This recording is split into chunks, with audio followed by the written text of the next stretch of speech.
آج ہم اس ویڈیو میں چند ایک باتیں آپ کو بتائیں گے کہ یہ جو شام کا موضوع چھڑا ہوا ہے اس میں فاتح شام کون ہے۔ ایک لڑکے کی ویڈیو وائرل ہوئی ہے جو اپنے استاد کو پیغام بھیج رہا ہے، تو اس کی اصل حقیقت کیا ہے اور اس موقع پر آغا رہبر کا موقف کیا ہے، یعنی شام کے موضوع پر، اور حسن نصر اللہ کی وصیت کیا ہے۔ میں حیران ہوں آغا رہبر کے اس موضوع پر، ان کے موقف کے پر۔ آغا رہبر نے کیا کہا ہے ابھی، یعنی شام کے موضوع کے بعد انہوں نے ایک خطبہ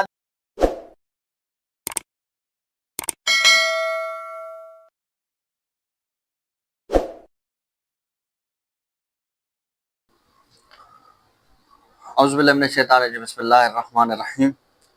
عزیزان دیکھیں، آج کل جو سب سے زیادہ بحث ہونے والا موضوع شام کو فتح کرنا ہے۔ لوگ کہتے ہیں کہ ہم نے شام کو فتح کر لیا، ہم فاتح شام ہو گئے، ہم نے شام کی حکومت کو گرا دیا۔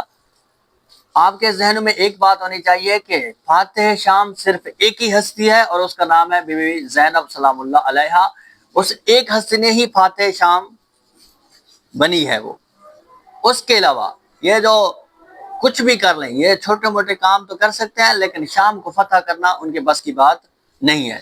سب سے پہلی بات تو یہ آپ لوگ سمجھ لیں۔ دوسری بات کہ ایک لڑکے کی ویڈیو وائرل ہوئی ہے، وہ شام میں جا کے، یعنی وہ جو فوجی تھا جنہوں نے شام پہ چڑھائی کی ہے، ان میں سے ایک فوجی، یعنی فوجی تو نہیں تھا، ٹرین شدہ تھا، اس نے ایک ویڈیو ریکارڈ کیا اور اس میں بول رہا ہے کہ اے استاد جی، جو آپ نے ہمیں ٹریننگ دی تھی، جو ہمیں آپ نے تربیت تھی، اس پہ ہم نے عمل کیا ہے اور ہم نے شام کو فتح کر دیا۔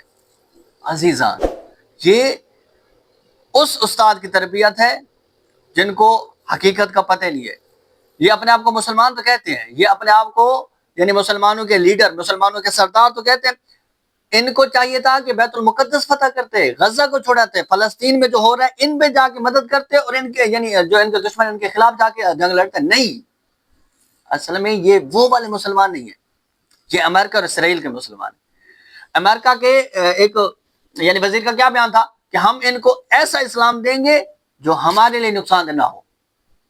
آج کل کے دور کا فرعون یزید، نیتنیاہو اور امریکہ اور اسرائیل ہے۔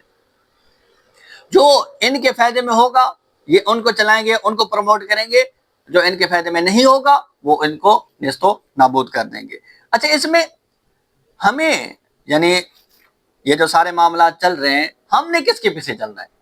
یہ جو اتنے موضوعات، اتنی خبریں آ رہی ہیں، تو ہماری جو نمونہ عمل ہے، ہم نے کس کو دیکھ کے آگے بڑھنا ہے، کس کا ساتھ دینا ہے؟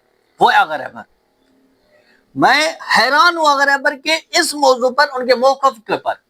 آغا رہبر نے کیا کہا ہے ابھی، یعنی شام کے موضوع کے بعد انہوں نے ایک خطبہ دیا ہے، جو ایک تقریر، انہوں نے کہا ہے کہ میں خدا کی قدرت سے کہہ رہا ہوں کہ یہ جو مزاحمت کو نقصان پہنچانا چاہ رہے ہیں، مزاحمت کو ختم کرنے کے لوگ در پہ ہیں، یہ ان کا وہم و گمان رہ جائے گا۔ مزاحمت مزید بڑھے گی، مزاحمت مزید مضبوط ہوگی، مزید خطوں میں آگے بڑھے گی۔ سلام ہے ان کی بصیرت پر، کیا کہ خدا کی قدرت سے۔ اس موضوع پر مجھے امام خمینی کی ایک بات یاد آ گئی، وہ کیا تھی کہ جب امام خمینی نے ایرانی قوم کو حکم دیا تھا کہ آپ روڈوں پہ نکل کے آئیں، اس سے مارشل لا لگا ہوا تھا۔ شاہ نے اپنی فوج یعنی سڑکوں پہ بھیجے تھے، اس میں ایک آرڈر تھا کہ جو بھی سڑک پہ نکلے گا اس کو گولی سے مار دیا جائے گا۔ اس وقت جب امام خمینی کا حکم آیا تھا تو امام خمینی کے قریبی ساتھی بول پڑے، امام خمینی یہ کیا کر رہے ہیں، یعنی لوگ مر جائیں گے، لاکھوں کی تعداد میں مریں گے۔ اس وقت امام خمینی نے مطمئن ہو کے ایک ہی جواب دیا تھا، کیا کہ یہ میری طرف سے حکم نہیں ہے، یا بالفاظ، یہ میری طرف سے حکم نہیں ہے، یہ اوپر کی طرف سے حکم آیا ہے، نکلیں۔ اور نکلے لوگ، ہاں شہید ہوئے کافی سارے، لیکن انقلاب آیا۔ اس ٹائم ہی شاہ بھاگا تھا۔ آغا رہبر کیا فرما رہے ہیں ابھی؟ گھبرانا نہیں ہے، ہمت رکھنی ہے۔ یہ خدا کی قدرت سے میں کہہ رہا ہوں، یہ میری اپنی طرف سے بات نہیں ہے۔ یہ مزاحمت جو ہے نا، یہ لوگ دبانے کی کوشش کر رہے ہیں، یہ پھیلے گی، یہ بڑھے گی، یہ مضبوط ہوگی۔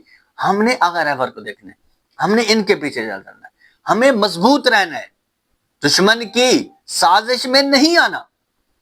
آخر میں کہ حسن نصر اللہ کی ایک وصیت ہے، آخر میں وہ وصیت اپنے حزب اللہ دوستوں کو کر رہے تھے، انہوں نے حسن نصر اللہ نے اپنی وصیت میں کہا کہ اے جوانو، آج کے دور میں اگر تم چاہتے ہو کہ تم حق کی راہ پہ چلو، تم سیدھے راستے پہ چلو، تو آغا رہبر کو کبھی تنہا نہ چھوڑو۔ اگر رہبر کو جو راستہ ہے وہ حق کا راستہ ہے، اگر رہبر کو جو راستہ ہے وہ امام کا راستہ ہے. جو اگر رہبر کے ساتھ چلے گا وہ امام تک پہنچے گا، امام زمانہ تک پہنچے گا، اور جو امام زمانہ تک پہنچے گا وہی خدا تک پہنچے گا، اور جو خدا تک پہنچے گا وہی کامیاب ہوگا. خدا تک پہنچے گا تو کامیاب ہوگا نا. خدا تک پہنچنے کا ایک ہی راستہ ہے امام زمانہ، اور اس تک لے جانے والا ایک ہی لیڈر ہے سید علی خامنہ ای. جو اس کے ساتھ چلے گا، جو اس کی بات مانے گا وہی کامیاب ہوگا. اگر آپ چاہتے ہیں کہ ہم کامیاب ہوں تو آغا رہبر کی بات پر یقین کریں، مطمئن رہیں، ہمت رکھیں، کچھ نہیں ہونے والا. کربلا میں یزید نے کیا کیا تھا؟ جشن منائے تھے، کہہ رہا تھا نا کہ میں نے سب کچھ ختم کر دیا، بچے ہی نہیں ہے حسین کا کچھ، اب میری حکومت رہے گی. لیکن فاتح کون بنا؟ فاتح شام بی بی زینب سلام اللہ علیہ. آج تک امام حسین کا نام لیا جا رہا ہے، یزید کا نام ہی کوئی نہیں لینے والا. گھبرانا نہیں ہے، ہمت رکھنی ہے، کامیابی اینڈ پہ حق کی ہوگی. السلام ورحمۃ اللہ.